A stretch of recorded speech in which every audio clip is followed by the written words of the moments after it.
E se você fosse um meliantezinho sem vergonha que recebeu uma missão, nesse caso invadir uma casa sinistra e roubar uma fita VHS, que mostra vários vídeos aleatórios de coisas tenebrosas. O problema é que você é curioso e decide ficar na casa assistindo aquelas fitas, o que pode acabar com a sua vida. O que você faria nessa situação? Essa é a história de VHS, filme lançado em 2012 e que muitas pessoas me pediram para trazer para o canal e mostrar jeito de derrotar as criaturas que aparecem nas fitas. Se vocês realmente quiserem ver o segundo filme por aqui, se inscreve no canal, porque aí eu sei que vocês gostaram desse vídeo. Além disso, pega aquela tua fita VHS que eu sei que tá no fundo do teu armário e joga no botão do like. Sem mais enrolação, bora pro vídeo. Não esquece de dar o like e seguir o canal.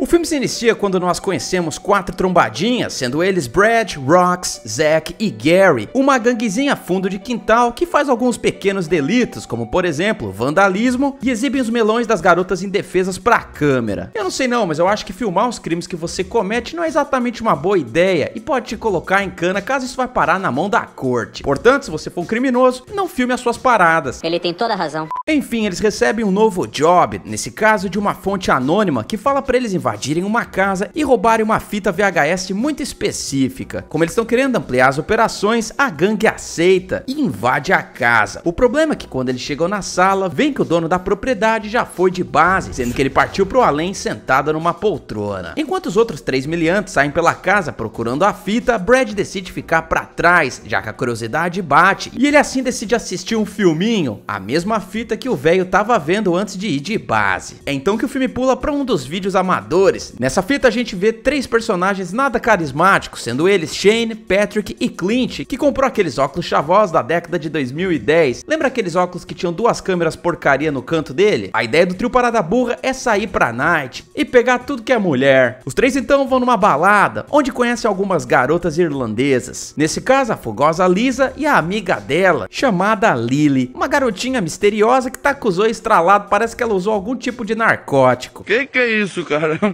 O que está acontecendo aqui? Ela é muito tímida e chega em Clint falando que gosta dele. O garoto fica todo pimposo e diz que também gosta dela. No entanto, ela age meio estranho e mostra um comportamento bem diferente das outras garotas. Afinal, quem que fica sentada no sofá da balada desse jeito? Enfim, Liz e Lily decidem ir com os caras pro hotel deles, sendo que a noitada vai ser legal. O problema é que Liz exagerou no escão Old Eight e acaba dando PT na cama de Shane, que fica pistola da vida, já que ele não vai poder molhar o biscoito naquela noite. Como o plano A não deu certo, ele decide partir pro plano B, nesse caso Lily, só que a garota não tá muito afim de ficar com ele, sendo que ela realmente gosta de Clint. Mesmo assim, Shane não aceita não como resposta e decide tirar a roupa dela, enquanto Clint filma tudo. O problema é que o cara passa batido na falta de depilação da garota, porque olha esse pé de guerreiro, meu irmão.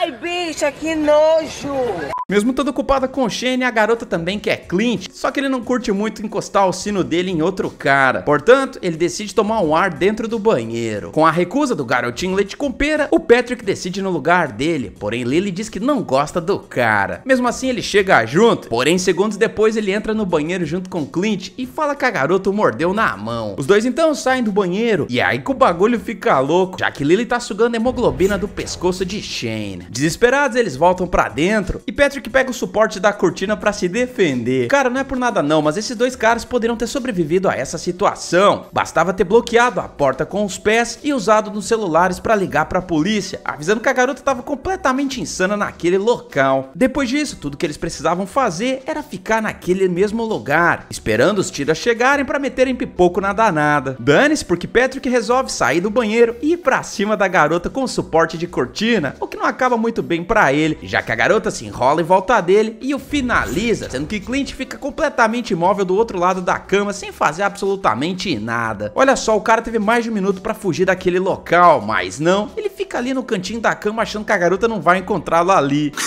Mas que idiota. Finalmente ele resolve meter o pé, porém ele é destrambelhado e cai das escadas, quebrando o pulso. Lily então vai atrás dele, só que dessa vez os olhos estralados dela se transformaram numa outra coisa, pois a garota tá com uma cara de gárgula.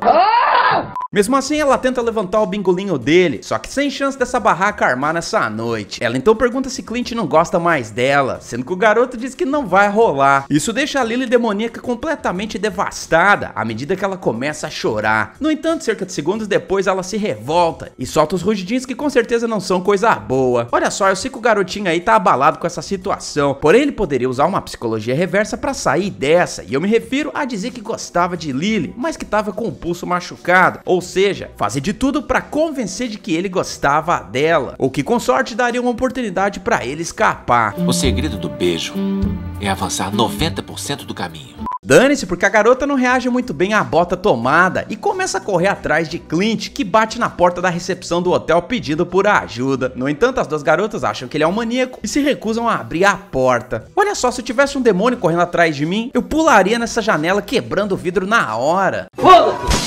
Com sorte, eu poderia ter usado essas duas garotas de escudo humano e comprado um tempo até eu chegar no carro. Dane-se, porque o garoto continua correndo e acaba encontrando outros hóspedes pra quem ele pede ajuda. Infelizmente, antes que ele consiga aquela mãozinha, Lily vem voando e pega o cara, o levando pro céu. É aí que a gente entende que o cara tá sendo perseguido por um sucubus, um demônio de várias crenças que vai fazer de tudo pra acasalar com o macho escolhido por ela, explicando assim porque que ela tinha dito que gostava do carinha na balada. Infelizmente, os óculos dele caem da cabeça, se espatifando no chão, o que interrompe o nosso filminho caseiro. Como a gente não viu o Clint sendo abatido, eu não vou colocá-lo na contagem de presuntos. Depois desse vídeo, Rox entra na sala e descobre que Brad simplesmente sumiu. Enquanto isso, Zack e Gary vão lá no porão, onde encontram várias fitas VHS. Enquanto eles tentam achar qual delas é a correta, um deles vê um velho peladão correndo pela garagem. Gary vai lá falar com o Zack, que não acredita no que ele viu, dizendo pro cara ficar de boa e encontrar a porcaria da fita. Como Rox não encontra o Brad, ele decide assistir um filminho também, e é aí que a gente vai pro segundo vídeo. Com o título de Segunda Lua de Mel, a gente conhece Sam e Stephanie, que estão viajando pela Rota 66, já que eles estão numa road trip pelo estado do Arizona. E falando em viagem, eu nunca tive nem patrocínio nem mãe-trocínio, então sempre tive que economizar ao máximo pra não ter que trocar o almoço pela janta, o que me levou a não perder grana com cartão e taxas danadinhas. Por isso eu abri uma carteira digital na Nomad. Ao criar a conta, você não paga nem taxa de abertura, nem de manutenção, e muito menos aquela anuidade do capeta. O inscrito que abre conta com eles me ajuda a continuar produzindo vídeo adoidado aqui no canal, porque a gente ganha uma comissão pra pagar o cafezinho do escritório. Então continua me dando essa força e usa o cupom EDNERD na hora do cadastro, inserindo ele no campo código de convidado. Dessa forma você pode ganhar até $20 de cashback, dependendo de quantos dólares você comprar. A Nomad é essencial para quem quer viajar pra fora e pagar as menores taxas de câmbio possível, já que com a conta você não fica refém daquele famoso dólar turismo, que chega a ser 50 centavos mais caro do que o dólar comercial, que é o que a Nomad usa nas transações. Além disso, você só paga 1,1% de IOF, que é bem mais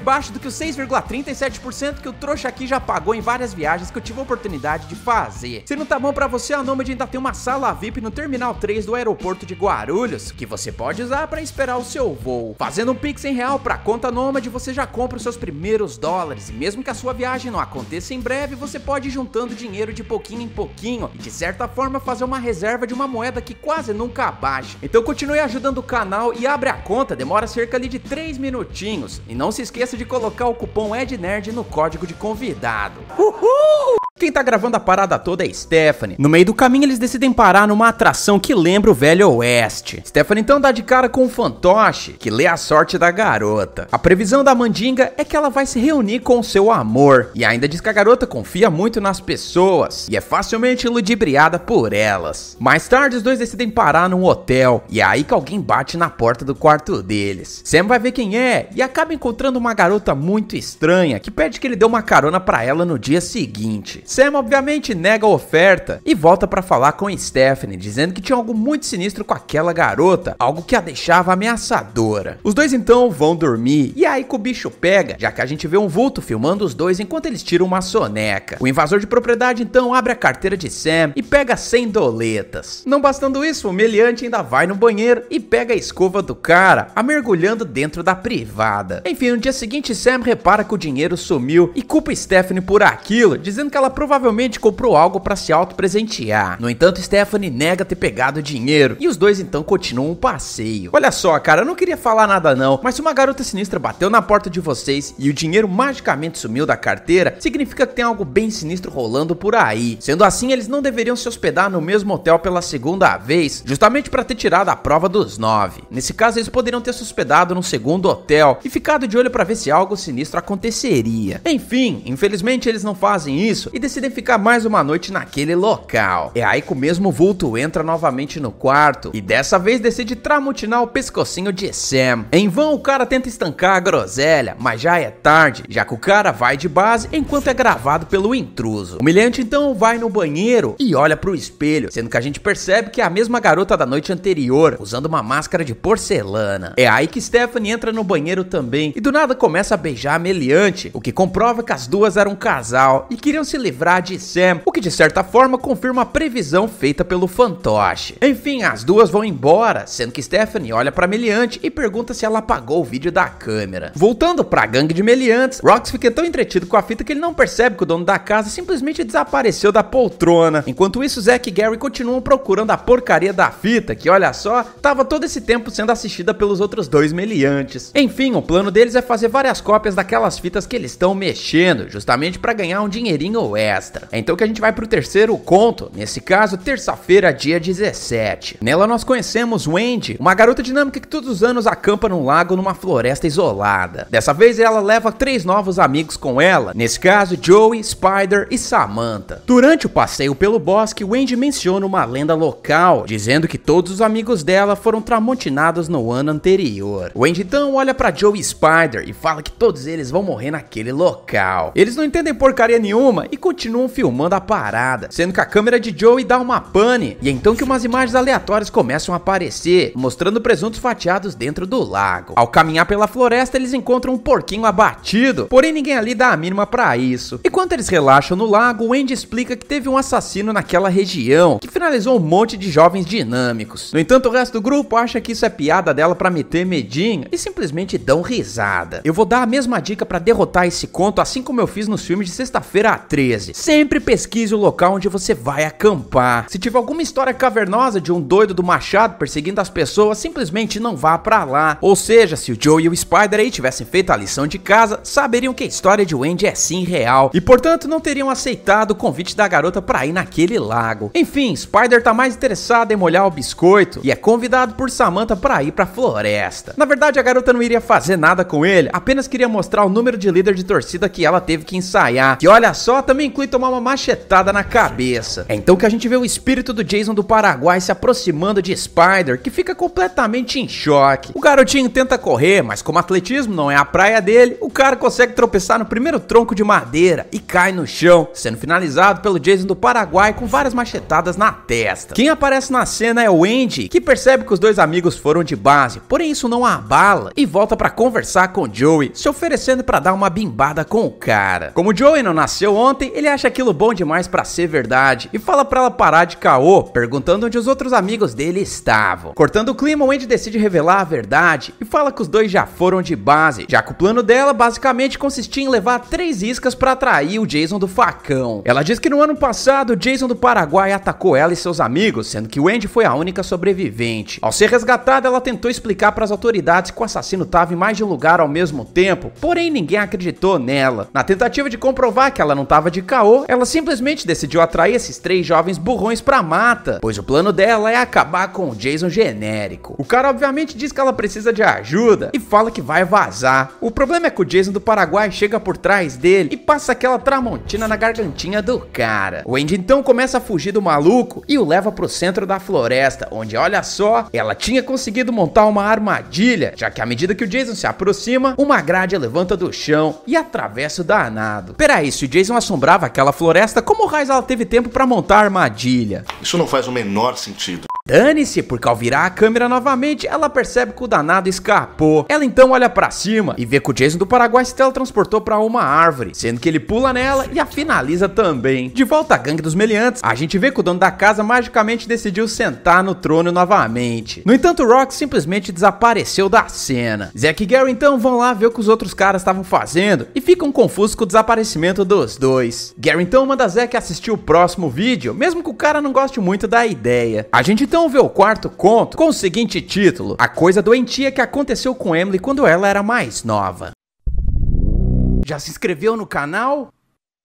Cadê o like? Nessa história nós conhecemos Emily e seu namorado Jamie, cujo relacionamento acontece à distância. Jamie está estudando para virar médico e Emily acabou de se mudar para um novo apartamento. Ela acredita que o local seja assombrado e pode crer porque durante uma conversa entre os dois, uma garotinha entra no quarto dela e fecha a porta com tudo. No dia seguinte a gente vê Emily comentando com James que perguntou pro locatário do imóvel se alguma criança já tinha morado naquele local. No entanto, o proprietário respondeu que não. Contudo, isso seria só o começo. Emily diz que consegue sentir alguma coisa se mexendo dentro do braço dela, o que faz a garota pegar uma tramontina e começar a cavucar onde não tem que mexer. É então que James vê a situação e insiste que ela pare de fazer aquilo para evitar uma infecção, prometendo que ele vai dar uma analisada quando chegar para visitá-la em uma semana. Mesmo assim, as coisas não param de piorar, já que no dia seguinte Emily jura de pé junto para Jamie que tem fantasmas assombrando aquele apartamento. Ela então leva James para conversar com eles. O quê?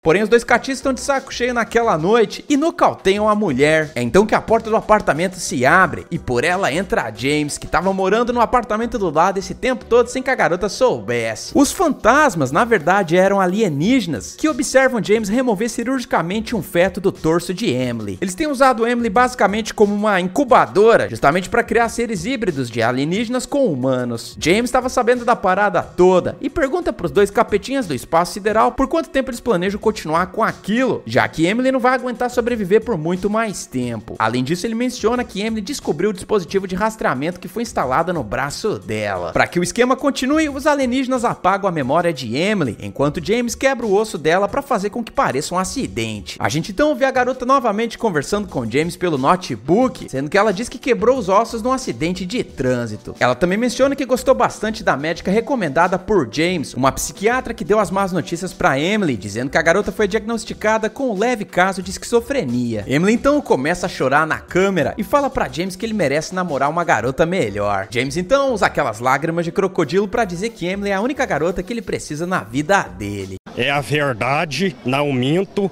Depois que o chat termina, James liga pra outra garota, que chama o cara de namorado. A menina cita a mesma coisa que tinha acontecido com Emily, ou seja, aquele vergão no braço, o que significa que ela também tá sendo monitorada pelos alienígenas e em breve vai servir de incubadora ambulante. Olha só, no caso da Emily, derrotar essa situação não seria tão difícil assim se ela simplesmente tivesse saído daquele apartamento, onde os alienígenas estavam usando de acampamento provisório. Voltando pra gangue dos arrombadores, a gente vê Gary muito preocupado, já que Zack, o presunto do dono da propriedade, simplesmente desapareceram. Ele então procura no andar de cima, encontrando Zack perdendo a cabeça, literalmente, sendo que não demora muito pra Gary ser atacado pelo proprietário, que aparentemente se transformou em zumbi. É aí que a gente percebe que o aparelho de VHS pode estar possuído também, já que o último conto se inicia sozinho. Chamado de dia 31 de outubro de 1998, a gente percebe que se trata de uma noite de Halloween, onde nós conhecemos os amigos Tyler, Chad, Matt e Paul, que estão a caminho de uma festinha em homenagem ao Dia das Bruxas. Visto que eles não moram na cidade, os caras ficam atrapalhados ao consultar o mapa da cidade e vão parar na tal casa onde a festa aconteceria, percebendo que eles foram os primeiros a chegar. Os imbecis então forçam a entrada e começam a vivenciar fenômenos paranormais. O cameraman então vê um espírito subindo as escadas. No entanto, ele esquece de comentar isso com os amigos, já que eles estavam sendo entretidos no porão, à medida que comentam que mãos invisíveis estavam saindo das paredes para pegá-los. Acreditando que eles estão tipo numa atração da casa mal assombrada, eles decidem se divertir e sobem as escadas até o sótão. O problema é que ao chegar lá, eles encontram uma galera com uma garota amarrada. Aparentemente o pessoal tá fazendo algum tipo de ritual, sendo que o líder do bando tem uma adaga nas mãos. O problema é que a galera dinâmica aí acha que é apenas uma encenação e começam a repetir as palavras ditas durante o ritual. Os homens então olham pra trás e perguntam o que os caras estão fazendo ali. Os rapazes dinâmicos dizem que foram convidados para uma festa, no entanto aparentemente eles foram parar na casa casa errada. O líder do culto então manda os caras ralarem peito de lá rapidamente, o que eles não fazem, acreditando que se trata de uma brincadeira. E aí 2 caras do culto começam a ser levitados pro ar, o que faz os amigos dinâmicos saírem correndo de lá. No entanto, um deles acha que é errado deixar a garota na mão dos caras e convence o resto do grupo a voltar pra ajudá-la.